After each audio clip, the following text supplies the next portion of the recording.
Hello and welcome to Rubbin Minds. My name is Hero Daniels. Many thanks for joining us. Today we're going to be having a very important conversation, not just one conversation, obviously other conversations as well.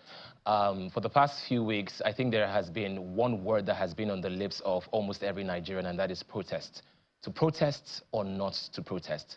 Now, here's my take. Whatever side of the divide that you are on, the truth of the matter is that times are really, really hard. From insecurity to inflation to food shortages and food inflation, people are beginning to resort to using cucumbers and watermelons to make their stews as opposed to tomatoes because tomatoes are very expensive. But the big question now is, would a protest be beneficial? Would a protest allow the voices of Nigerians, especially the young Nigerians, be heard? We're going to have that conversation. State of the nation, to protest or not to protest. And joining me from our Abuja studio is Ababiaka Ahmed, who is a public affairs analyst and social commentator. Hello, Ahmed. Good to have you on the show. Ahmed? All right. Yes, I can hear you. Fantastic. Good to have you on the show. Also joining us from our Abuja studio is Aisha Abdulkadir Yusuf. Good to have you, Aisha. All right. So, Ahmed, I'm going to quickly, before I introduce our guest in the studio, I'm going to quickly ask you, what is your take on a national protest?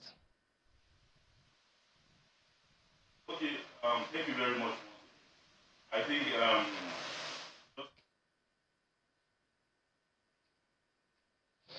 All right, I'm going to connect with you, Ahmed, very soon. Let's quickly chat with our guest in the studio, who is a public affairs analyst and a PR consultant in the person of Deyemi Saka. Welcome to the program. Good afternoon. It's nice to be here. It's nice officially meeting. Don't let the viewers know what we're talking about. That's totally fine. So I think times are really hard, and for the past couple of weeks, you've seen that both sides of the divide, there's been a bit of a tension. The government is trying as much as possible to avoid any kind of protest. I mean, they have every right and reason to, because look at what happened in Kenya and how it turned out. And then on the other hand, the people are saying that enough is enough, and I think it's time for us to go out to the street and let our voices be heard. What do you make of that situation? Well, it's a dicey situation. I understand the anxiety, the apprehension part of government, but it's like this: the government laid its bed with thorns, they should bleed in it. We've had two protests in Nigeria, and it hasn't, to the best of my knowledge and my recollection, it was never violent. The first one was the NSAS, where the Ojota ground was more like a carnival. And I need to put this out there and to correct this. Oh, you mean the Occupy Nigeria? The Occupy Nigeria, okay, by Enough is Enough group. And the NSAS, which they probably, a lot of them are hinging the argument or building their sentiments on, is it's a representation of facts. It's a promotion of falsehood, and insulting the collective intelligence of Nigerians. And I'll tell you why. So Babajide Olusola Sanwo-Olu, the governor of Lagos State, declared a curfew. The protest was peaceful and was coordinated even without any form of leadership. And the few attempts we had at some record that to turn the protest violent was by quote and unquote people that could be said to be sympathizers of the government of the day. There's a popular picture in circulation. It hasn't been pulled down. The guy was appropriately identified as OSHA, brandishing the cutlass, approaching protesters at Alausa. It was said that it was widely reported and wasn't debunked that it came in one of those lag buses, and they attacked protesters at Alausa. Till today, that OSHA guy was never arrested, questioned, or probably charged to court for anything whatsoever. And the NSAS protest ended, officially ended by when the curfew kicks in. So what happened in Lagos after what I put at Lekki was not protesters, because the protest ended by the declaration or proclamation of curfew by the governor of Lagos State. So if anybody is trying to base his anxiety on NSAS, the probably person should be basing his anxiety on government's response to protest. Okay, so we're going to still delve into that conversation, because we had a couple of private properties, not just even government properties, that were also destroyed as a result of, unscrupulous elements invading that particular NSAS protest. Yeah, but right? no, invading Lagos State, not the protest, because the protest ended when the curfew kicked in. Okay, That's the truth. We're gonna get back to that conversation, but I want to quickly connect with Ahmed. Ahmed, what are your thoughts on this particular proposed process? Okay, there's no problem with protest. Every citizen have that fundamental right, as guaranteed by our constitution, to participate in protest, to demand for their rights in a peaceful and coordinated manner, so in such a way that it would not infringe on the rights of others who perhaps have a separate leaning ideologically with those that are protesting. So I think the proposed protest, as it's been branded, is faulty because of the recent experience of the NSAS that we had. You see, this thing about people comparing protests, and when you now ask that, well, who are those carrying out, who are those protesting?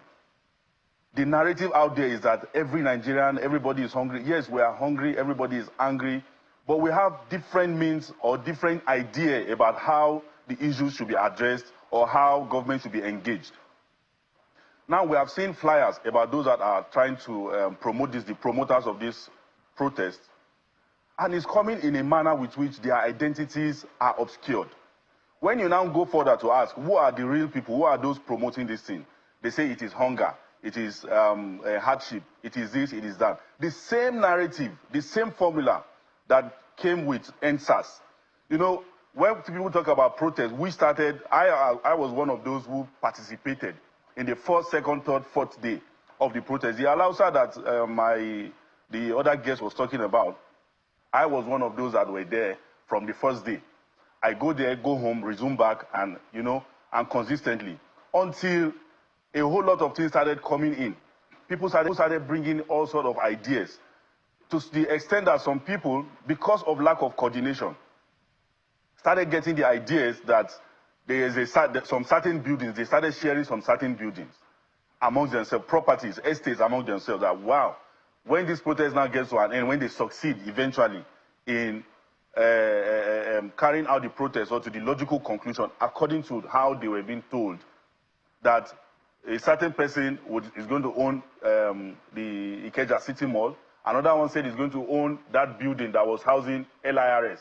You know, those were just things, just to get a feeler of the ideas of those that are participating in the process. So the lack of leadership in any kind of protest, I've seen where people are saying, at a certain point, people like Wole Soyinka and some other people participated or organized protests. Yes, those were protests that had people with identity. We could identify leaders. We could identify leadership.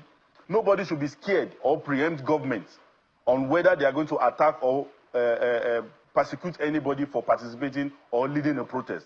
In 2012, Pastor Tunde Bakare led the protest, the protest then, with a group called Save Nigerian Group, with an organization called Save Nigerian Group. He was everywhere promoting the protest through that group. Don't forget that Mr. Tunde Bakare was just lost an election less than a year before that time. In 2011, he was vice presidential candidate of the CPC, President Muhammadu Buhari's, former President Buhari's co-flag bearer, you know. So, you know, and he came out as a politician. He was a politician. Nobody persecuted him. He led the protest to a logical conclusion. If anything had happened to him, then I'm sure a whole lot of Nigerians are going to rise up and face the government or whoever persecutes him or molests him at that point. So, Ahmad, there are several points that you have made. Yeah, sorry to interrupt you. There are several points that you have made, and I would really want to, like, you know, I want you to shed more light on those points, but I need to, you know, have another view of the conversation with our guest in studio. So I'm going to get back to you, and I'm going to have some follow-up questions based off of what you just said. So how do you react to all of the things you said? Well, some of the key points that Ahmad made was... the logical conclusion of the Save Nigerian Group protest was the military intervention as ordered by former President Goodluck Jonathan. So we could not say the protest was concluded by Tunde Bakare. The government ended it. We are all living witness. I'm not too young, and at least you can see the grey beards. So we knew how it ended. So nobody cannot come here and peer on our faces and tell us it's raining. Tunde Bakare never concluded that protest. The government of the day ended it using brute force, but that wasn't brutal on people because the military force is brute. Secondly, I find it intellectually infuriating when somebody tells me, or someone's trying to tell me that because people were actually sharing buildings and everything, and that was the reason where he backed out. Yes, I'm not doubting his claims. I'm not saying it's false, but everybody will know that's probably people kidding themselves or catching fun. Even because even if it was there for 3-4 days, the protest was still on for like 5 days, 6 days afterwards. But I insist, I know he's not probably speaking to that fact, that the protest was peaceful across Lagos State until the governor of Lagos State proclaimed the curfew. And yes, we had people attacking protesters, and I can tell you where. There was one along Itire. Oh, really? It got that access, yeah. And that was when it was said that police shot at somebody. And it was not even protesters, National Union Road Transport Workers, and there was a fracas. People were being assaulted, people were being molested at Ketu, at Ogolonto. Where the flashpoints of the protest, the government of the day did not request, because we have to speak to that request at Lekki. Because to some of us that knows our military, we bring in military to into urban conflict resolution and what have you. They don't just, the commander-in-chief don't deploy in a democracy. Especially when you want to quell a protest. It's a request from the governor. So the governor requested for the military to come to Lagos State. They got to Lagos State with the security team, and the governor pointed Lekki to them. Not to Korodu Ogoloto that there were flashpoints. That's the procedure. Unless you want to tell us that the APC government ran a different procedure when it comes to deploying to combat, to deal with protests and civil disobedience. In a normal thing, the governor of the state needs to request, and the president will deploy. So I haven't put that out there. Let it be said and be accepted and acknowledged that the NSAT protest is giving these people anxiety. And it's not even the NSAT protest that's giving them anxiety. It is Kenya. Because they're scared. And yeah, probably even a national security advisor telling you that this protest might snowball into anarchy is right. And there's also a quick one for me. There's a jailbreak in Niger Republic where condemned or probably high-profile terrorists were released through the jailbreak. And they're going to filter into Nigeria and cause anarchy if this protest goes. There are conversations you could push forward, not the ones that will just irritate you and think, well, does this guy think at all? All right. I'm going to take a cue from what you just said, which is you made mention, you just talked about the Kenyan protest, and you see that the President Ruto, made sure that he did everything he could to make sure that the protest stopped, inclusive of, sacking some of his cabinet members, and he had to even engage with the young people of Kenya on the X app. And reverse the harsh policy that sparked up the protest. So now I think the Nigerian government, they are trying to be 2 steps ahead of it. And I'm going to just quickly speak with Aisha as far the strategies that the government is actually deploying to make sure that this protest doesn't happen. We've seen that the president has had meetings with, his cabinet members, and, a lot of governors and the traditional rulers are also coming up with a lot of ideas so that this protest does not happen. Aisha, how would you rate the government's strategy in trying to stop this protest from happening? Thank you very much. So, for me, I would say the president immediately taking action by making sure he invited the traditional rulers for a meeting to see that this protest doesn't happen, meaning that he's disturbed about the people and saying that the people are concerned, they are not happy with the way things are going in the economy. So, of course, he's trying to see how he can please the people, and having coming together with the traditional rulers to come up with ideas on how to prevent it, I feel it's a good one. And so I will rate it maybe, let's say 10 over 10.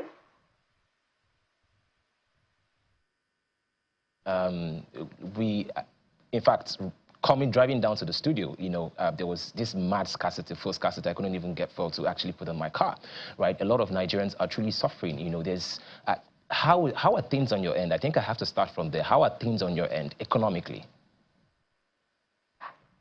Okay, I would say this. You know, people don't really see what happens behind closed doors. They only see the beauty of things outside. And not everyone comes out to say, oh, I'm having it hard, but we are all having it hard. It's not just the ordinary people. It's not just Nigeria alone, all over Africa. So I would say for me, honestly, I'm having it hard also. It's not easy, but I would say for the fuel scarcity, now, how do these black market people get fuel to even sell? And people are lining up for fuel scarcity. That's one of the issues we have. So, and I don't think this is President Bola Ahmed Tinubu's fault. So, let's just take a step back. You're saying that, you know, the situation that is happening in the country shouldn't be blamed on the president. Is that your take? He's the commander in chief. He is actually the chief executive of this nation. He is in charge of making sure that, you know, protection of lives, property, and making sure that the economy bounces back. That's actually his job. So how is he not to be blamed? Yes, but it's not only his job. That's why he has ministers, senators, aides to help him in this. That is why he appointed them, because he can't foresee the country alone. He needs help. So why put all the blame on just the president? What of the chairmen of local government? What of the governors? What of the senators? What of the House of Rep members? What of the ministers? What measures are they taking? So we can't just put the blame all on the president. Okay, so Ahmed, I'm going to just circle back to you. I'm going to quickly circle back to you, Ahmed. You did mention when you were, you know, when you were talking about the initial question I asked you, you said that the young people of Nigeria should find other means to engage the government as opposed to going on the streets to protest. What other means are you talking about? Because I know a lot of people have been tweeting on social media. A lot of people have been, you know, trying to make their voices heard, and it seems like nobody's hearing them. And it looks like the protest is the last resort. So what other means are you talking about? Okay, so I think it all boils down to leadership. You see, when we protests are good, they are very good channels to communicate the citizens or people's anger with the government, to the government. But you see, a situation where the government is communicating. I can count in the last 3-4 weeks how many times Mr. President, you know, has spoken to the people through his aide and personally by himself, after or during his engagement with traditional rulers, religious leaders, and other stakeholders in the country. Recently, I've seen, talking about the youth now, I've seen where government engaged some youth groups and students' leadership in activities or in talks and advocacies, things that are directly impactful. Talking about the grants and some other loans, soft loans, you know, that has to do with the empowerment of the youth, one of the cardinal objectives that the protest intends to achieve. So, you know, when we come to this, a lot of people are not getting the message, or they are not communicating, they are not intending to communicate, because there is a group, there are certain hands behind the scenes that are directing some kind of narrative behind the scenes on social media. Unfortunately, you know, bad news travels. A lot of these stakeholders go ahead and, you know, they want to capitalize on the anger, the hunger, and the hardship on the country. This government has stayed just 1 year out of 4. It is important that we know this, that it's just 1 year out of 4, and a lot of reforms have happened. There is a lot that has gone on. You know, when some people said that the president mentioned the subsidy is gone the first day in office. If the president had not mentioned that, the government will have been borrowing 400 billion every month to subsidize petrol. Ahmed. That couldn't have been sustainable. Ahmed. Yes. Yes, I understand. Yes, I understand that you're well versed with what the government is actually doing to, you know, sort of make everybody calm down, especially the young people. But you did make a statement. You were like, the president has been, you know, speaking through, of course, his ministers and, you know, all the other elected officials. Is there a reason why we haven't had a national address from the president himself speaking heart to heart to Nigerians? Because, you know, you just also made mention of the first subsidy. When the president actually announced that first subsidy gone, we understood the sacrifice that we're getting into. But again, while the effects, the aftermaths, which is obviously inflation and everything, while we are all in this together, I think also the citizens were aggravated by the fact that, you know, you now start hearing things about acquiring private jets, you know, you start hearing the government, it looks like there's no cut down on government expenditure. So if the citizens are bearing the brunt of the sacrifice, why haven't we seen an exemplary, you know, why haven't we seen exemplary leadership by the government officials also cutting down on things just so that we can all suffer together? Okay. Okay, I understand. I get your question now. So, you see, acquiring, one of the examples that you mentioned, acquiring a private jet, does not translate to luxury for the president of the country. That is a national asset. Perhaps the timing of it might be wrong or might have issues, but it's a matter of national security that the president's life has to be secured. I'm not justifying the fact that people are suffering and that we are going on such expenditure. So I think it is important to now look at what is the president, what is the country, the government even doing on their own side. The state governments have had their revenue increase at over 100% since the removal of that fuel subsidy.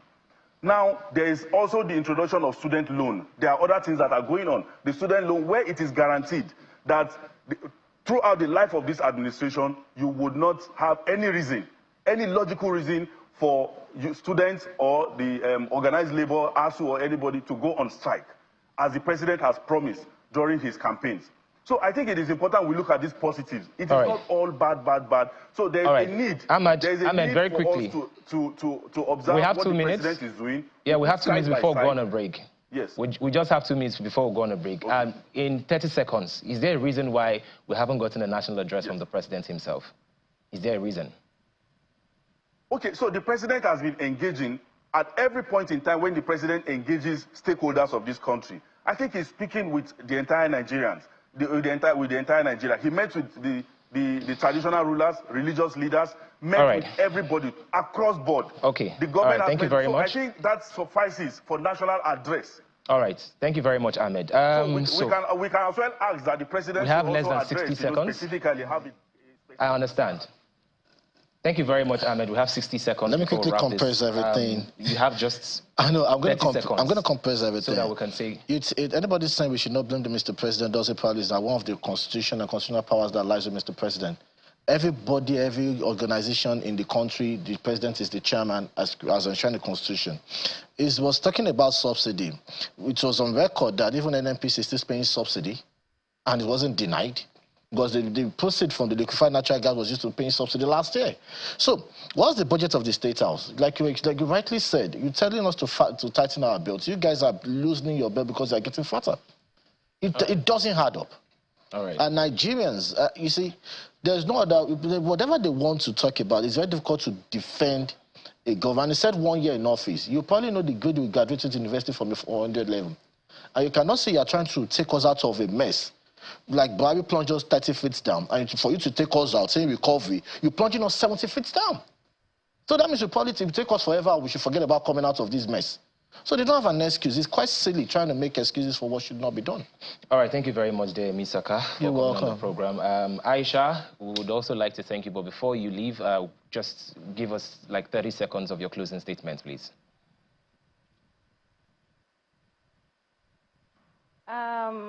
Okay.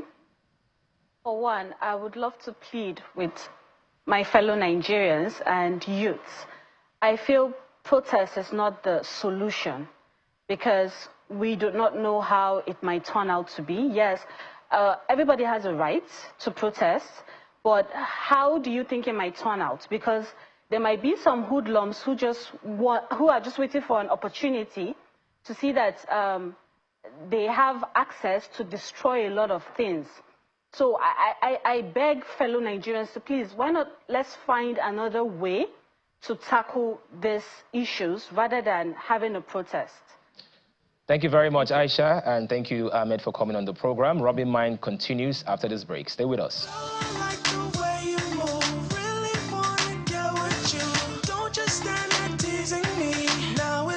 Welcome back to Rubbin Minds. Before we went on the break, we were having a conversation about national issues, particularly in the area of how the people are feeling and how the people want to protest and what the government is also doing to make sure that that protest doesn't happen.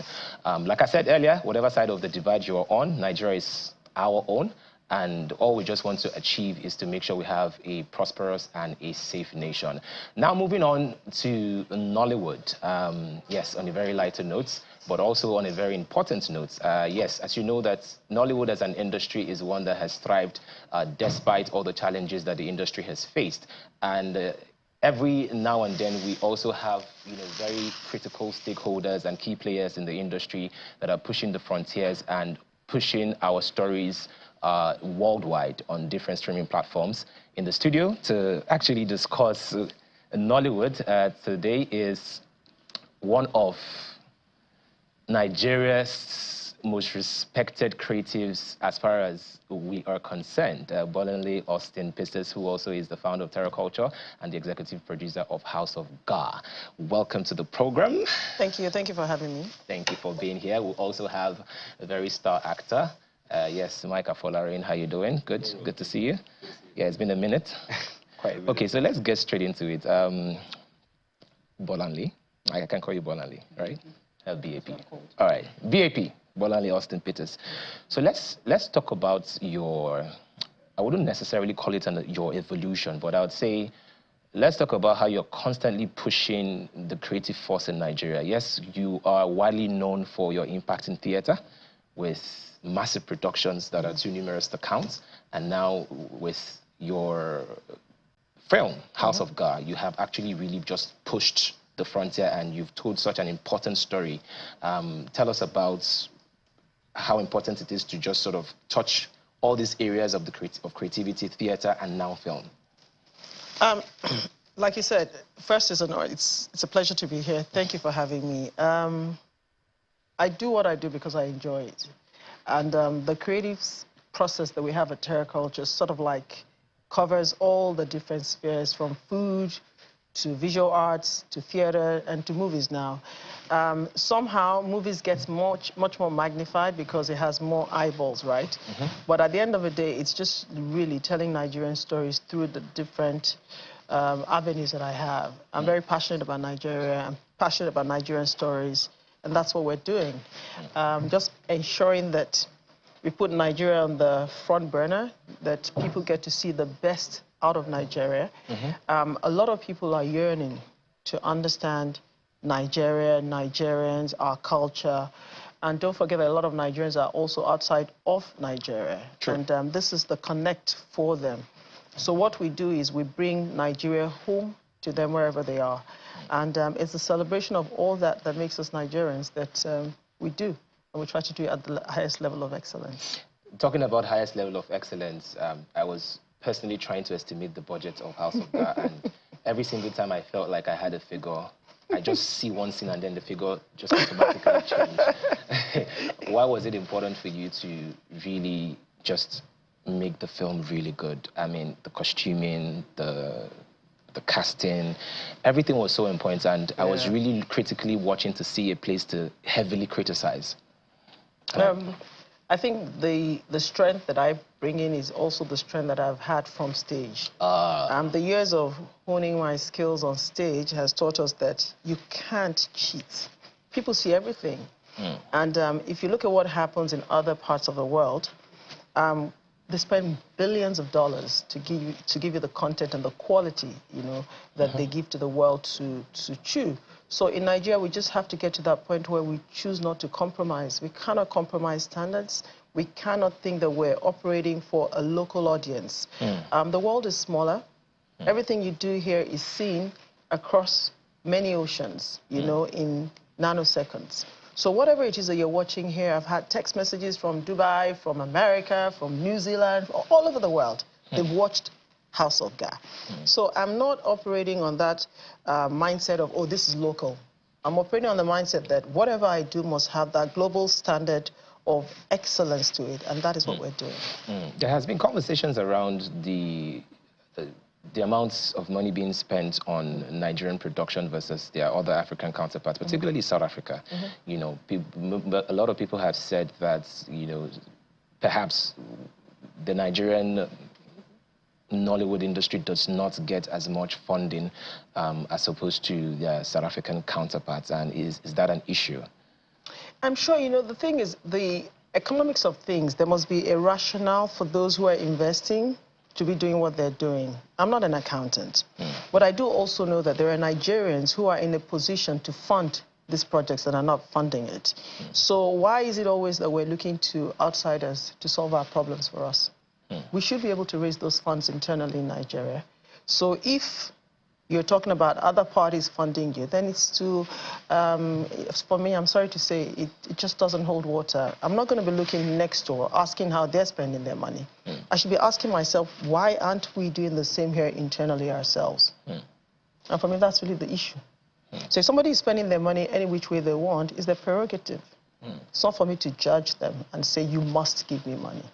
It's not. Okay, so yes, one of the conversations on social media is the fact that we have two great icons of Nollywood. Of course, there were several icons in the movie, but there were two female icons that a lot of people had thought at some point were in opposite directions, so to say, but were seeing them in one film. I'm talking of Toyin Abraham Ajayemi and Funke Akindele in one movie. And I think that really excited the audience. You know, was that deliberate to bring these two people together, or was it just a matter of these are the two people that could best fit the character? I think it's the latter. Like you rightly said, what I do, if you looked at the casting of that film, it was myself and Tolu Lotana and a couple of others who chipped in when we needed assistance. I cast based on your ability to deliver. I don't cast on your fame. Coincidentally, all of them bring their fame to the table. And as you can see, every single person that is in that movie was just perfect for the role that they played. Simple. True, and I agree with you. I totally agree with you. Also, we've seen that our local stories, told in its rawest form, you know, told in its most epic form, is gaining a lot of momentum globally, and sometimes even being preferred to the contemporary and the modern stories, you know. So how important is it for us to preserve our culture through films? I think what we're doing is exactly that. You know, the younger generation increasingly are into digital media, right? And apart from the fact that it's a lasting form of retaining your story, right? It's more accessible. And if you're talking about local content, culture, things that is us, I think that we're the better people to tell our own stories. Foreigners can't do that for us. And every time we try to borrow their own culture, you will notice that we kind of like fall short most times because you're borrowing what is not yours. But when we talk about who we are, nobody can talk about your home better than you. True. So what we're doing now is we're showcasing the best of African culture. Like I told you earlier, there's a lot of Africans that are in the diaspora who have traveled the world, who are yearning. When I take my plays out of Lagos or Nigeria to other parts of the world, the demand is exceptional because all of them are looking for that thing that will tie them back to motherland. True. So in doing this, all of a sudden, the world is realizing, like the South Koreans did, that African culture is beautiful. African culture is diverse. House of God tells you about the political structure. It talks about the fashion. Look at how grand and elegant we are as Africans. So for me, I don't think that we can do anything better than to start focusing more on telling our own stories to the world. And I think the world is just absolutely waiting for Nigerians to do that. And I'm happy that you're one of those people that are actually pushing this narrative, because sometimes when I watch Hollywood movies, and especially when they're trying to depict our accents, and you always hear like, oh, my name is, and this is supposed to be a Nigerian accent, my name is Mbukuru. And so they can only tell our stories to the extent that they understand. And no matter the budgets, it always falls short to original Africans, you know. So I'm going to move on to one of the stars of House of God, Michael Folarin. Welcome to the program. Thank you for having me. Yes, when you walked in, I said you now look like Wizkid. So I've known you for a lot of years, and I know your process. I remember vividly even the periods where you had to, you know, audition for certain, I mean, you're still auditioning, but on a grander scale, where you had to audition for certain roles, and it was, a lot of people think you just came into Like you just came into the scene, but you have been grinding for a minute. So how important is the wait? The wait is actually very important. It's the most important thing, if I would say. You can't rush the process. There's times when you have to just watch and learn. Because I came into the industry, I knew what I wanted from the industry. I knew the goal, but I took time to just appear or show up on production sets and just watch and just observe and just learn. I worked on Bling Legosians as a behind-the-scenes photographer. That's one of her projects. That was the first time we ever worked together. Then I had barely started, acting. And just in that process of waiting to get a break, I learned so many things that are vital to my career right now and so many life lessons that I hold dear to my heart. And I also met people that are very instrumental in my success right now in the industry. That's beautiful. I particularly love how much you've grown, not just as an actor, but also as an individual, The Mike, I know, is a full-grown man now. So yeah, tell us how it was working on House of God, with so many Nollywood legends. Yeah, House of God is definitely a core memory for me right now because I was just saying earlier that it's like probably the most intense I've ever worked in my life because months before getting on set, I was already in like the gym trying to get in proper shape for the character. I was doing horse riding trainings, I was doing stunt rehearsals, and just seeing that a Nollywood project is taking these elements as seriously as it should be made me, more enthusiastic about the project, made me, look forward to getting to set and performing my heart out. So, like, no surprise when, the film is out and everybody is reacting and, gushing over it because the actual work was put in and, What would you say was the biggest challenge? At what point did you say, you know what, should I continue this project or Mama, you can keep your balance? For me, I think it would be the Yoruba speaking throughout the entire film because I think in English. I'm not I've grown up, but luckily for me, I grew up with like my grandparents, so I would hear like the language. I would speak as much as I could, but having to speak it in such a way that people spoke it back in the day. I had to be more intentional with it, and thanks to Ibrahim Chatta on set, I would just go and sit and ask him repeatedly, okay, sir, how do I say this? If I want to say this, how am I supposed to say it? I remember there are lines that I would have to understand what it means in Yoruba, or in English rather, and then like convert it to Yoruba, and then like just hear the story behind why Yoruba people say this. So in working on this, I learned so much about my culture, and like I would say I'm a better Yoruba man right now after working on House of God. That's fantastic, and I think that's one of the things that really endears me to House of God and other of our, indigenous, authentic stories that we tell to the world. Yeah. BAP, honestly, it is very, very, very challenging, pulling up a production in this country with several challenges that are outside your control. You hear filmmakers saying that they want to go film at a particular location and your money less and the area boys want to come. You hear filmmakers say that they don't have enough support from the government. So really, how are you doing it? So I think that it depends on the personality of the individual.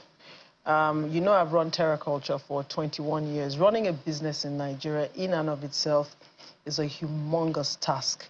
And anybody who has run a business where you have staff and you have survived, and especially in the arts, we should be given an award. So I've traversed all sorts of pain points, and I've learned that life in and of itself is a journey. Every production is a journey. So what I do is I just say to myself, okay, it's a step at a time. A journey of 1,000 steps, you start with one. So whenever I'm framing a project, I start with, okay, this is the idea, this is the destination. We're going to take it a step at a time. There will always be bumps. There will always be challenges. That's life. True. But I always see the end from the beginning. And that's how I've been able to do as many productions as I have been able to do. And I'm just hoping a lot of people can draw strength from that. Just hearing you speak, your mannerism, your confidence and everything, you can tell that, Mama, you be OG before I do. You learn. Life teaches you that there's no hurry for anything. And there's a lot of, there's pacing. There's something called time and seasons. Things will happen. Just do your best, stay in the space, and things will happen. So what would you say is the future of Nollywood with the way things are going now? Great. I think things are going to get bigger and better. I think that if you look at Nigeria as a whole, the way I look at Nigeria is virgin territory. Yeah. Anything you choose to do, if you do it, just do it as good as you should or as you can, it will always come back in multiples. So the future of Nollywood, apart from the fact that African stories are now, you know, there was a young lady told me, Adeyemi, the aunt sent me her book. She's doing something her book is being done by Americans now. Yeah. Children of Blood and Bones. Exactly. Wow. In Nigerian, so Nigerian stories. So and somebody approached one of the great writers of the past also, all their stories, Nigerian stories are in demand. Yeah. They're sort of like maxed out in the West. So this is our time. And we have great filmmakers, great actors, all of us doing our best, you guys promoting and supporting. The future is bright. The future is really bright. Absolutely, absolutely. Mike Afolarin, let's delve into, you know, your personal life. You know, a lot of people have been asking, you know, this young man. A lot of people, first of all, they're very confused about your age. They think you're probably 16, 17. Some people think you're 21. Okay. I've heard people say you're 21. And I think that's because of a particular role you played in a high school series that sort of gave you a lot of mileage. Yeah. So, Mike. Yeah. Yes. Are you married? Are you single? You know. I'm not married. I'm not single either. Yeah. Okay. You are what? You have to complete it. You asked if I was married or single. I said I'm not married. I'm not. But I'm in a relationship if that's what you're asking, because you didn't directly ask. But okay. Oh, okay. And you're of the marriageable age. Oh, absolutely, yes. Because one of your selling points, in case you're not aware, aside from your great artistry, is also the looks. And a lot of women are like, okay, Mike, we see you. Thank you. You know, are you up to 30 years? Should we be? What's exactly? Should I take your picture to Shiloh and pray so that you become my husband? Oh, well, yeah, I'm of marriageable age, if that's what you're asking. Okay. But yeah, I'm not looking for, you know. All right. All right. But I think that, just so that I chip in for Mike here, you know, having Mike on House of Gar, for me, also shows that the future is bright in that space. Absolutely. The amount of dedication, focus, and his willingness to push boundaries. So we had phenomenal actors, Chata, Femi Branch, Femi Adebayo. These are big names, right? And he had to compare. He had to sort of like work against them. And he gave 100. We're on set for over 30 days. Yes, 30. He was there from day one till the very end. Wow. And there were times where he got physically hurt. There were times where I would push him and say, Mike, you have to give me more. You have to go, especially where he was killing Shasha. Yeah. I've been trying to avoid spoilers. You have to get me there. Until you get me there, and there were ants, there were things biting them, it was the middle of the dark. Oh my goodness, and this guy just went for it. And I said, he's going to go very far. Very, very far, because when you're willing to push the envelope, you're willing to understand that when you're an actor, it's not about your good looks, it's about your ability to deliver. Absolutely. And he dug deep, and I think for me that's the most important thing. Thank you so much. I'm super grateful for that. Yes, you should be. Absolutely. But also, again, you did the work. So please enjoy it, indulge in it, and really, House of Guys is a great production. I've done it with the amazing BAP, legend. Legend. I remember having several conversations with her before and during shoot, and trust me, those conversations were very crucial in like how everything came out to play.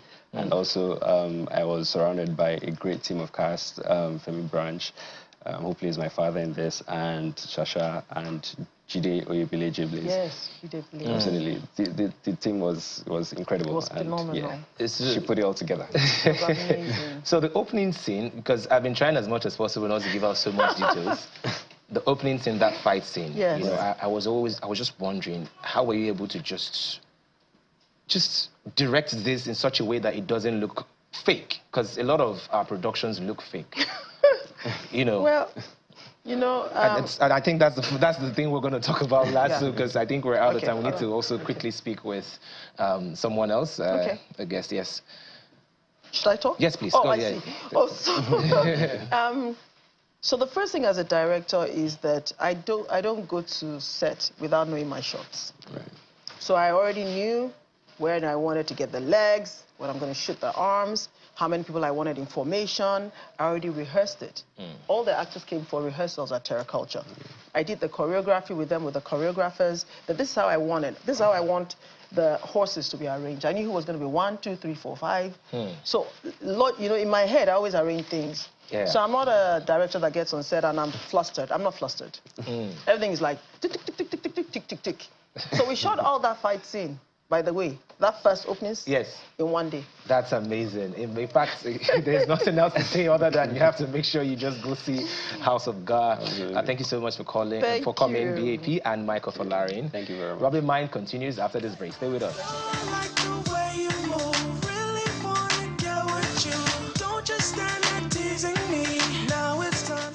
Welcome back to Rubbin Minds. We've been having interesting conversations. First, we started off with the state of the nation, and then we moved on to Nollywood. And right now, let's talk about the Olympics 2024. What a beautiful opening ceremony.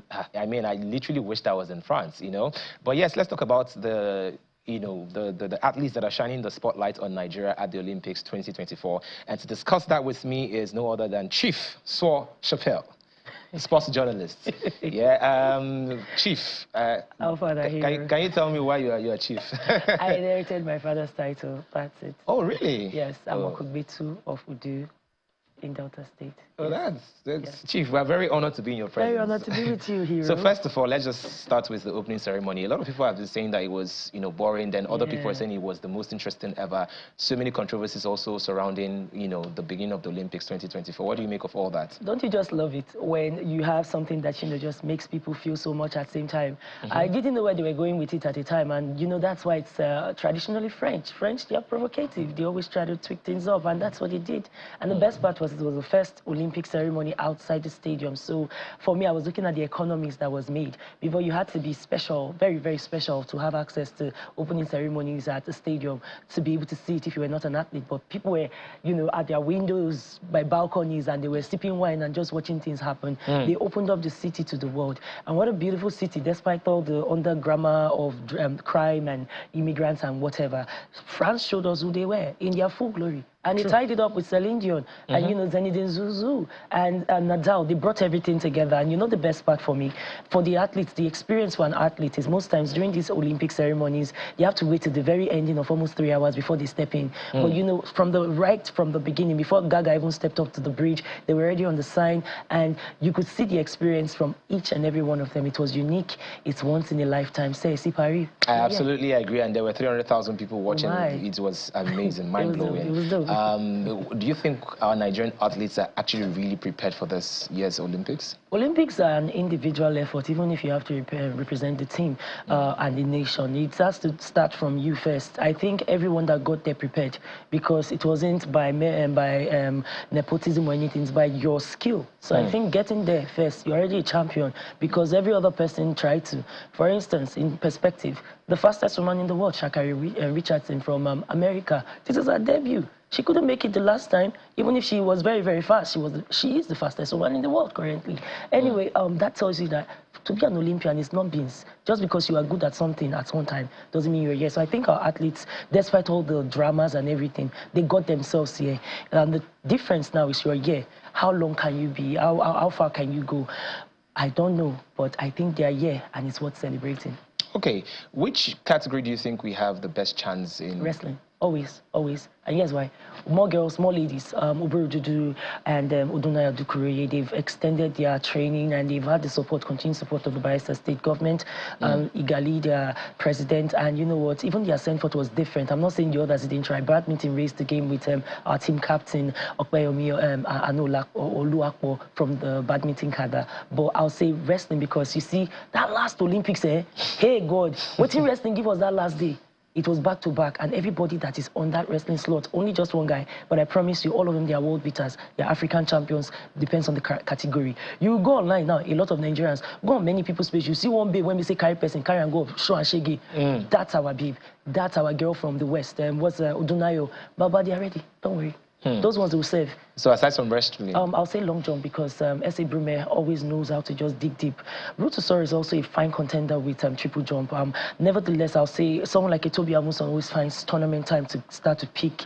We have big chances, let's say, with our discus, for instance, where we have, for the first time, 2 cousins are representing us. Amy Okonkwo from basketball and her sister Anu, who is representing us in also the feed events as well. So I think we have a broad chance with 86 athletes. We have drama already with the boxing. They happen. We have drama with 1 or 2, but you know what? I think we have at least 6 to 10 very solid medals for us. Yes. 6 to 10 solid medals? Yes. Do you have a category for those medals? Oh yes, like I said, wrestling, track and field, definitely. No, I mean like what kind of medals? Gold, silver, bronze. Yes, we do have gold in us. Definitely. Oh, okay. All right. So it's just. Now you might be with the race now. I know. We need to quickly wrap this up. So for a lot of people that are watching and are supporting, and of course for the athletes, what should we expect, really? What we should expect is individually you see human beings that represent our Nigerian spirit raising their game.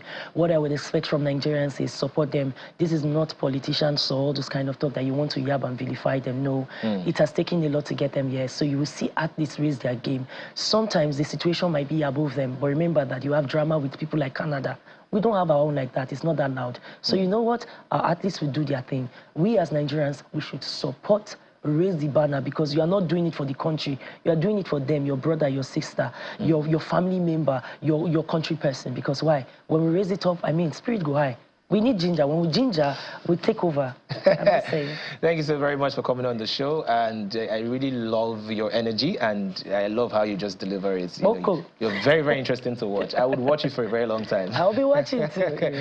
All the best. And that is all we have for you on today's program. It's been absolutely wonderful. My name is Hero Daniels. And till I catch you next time, stay good.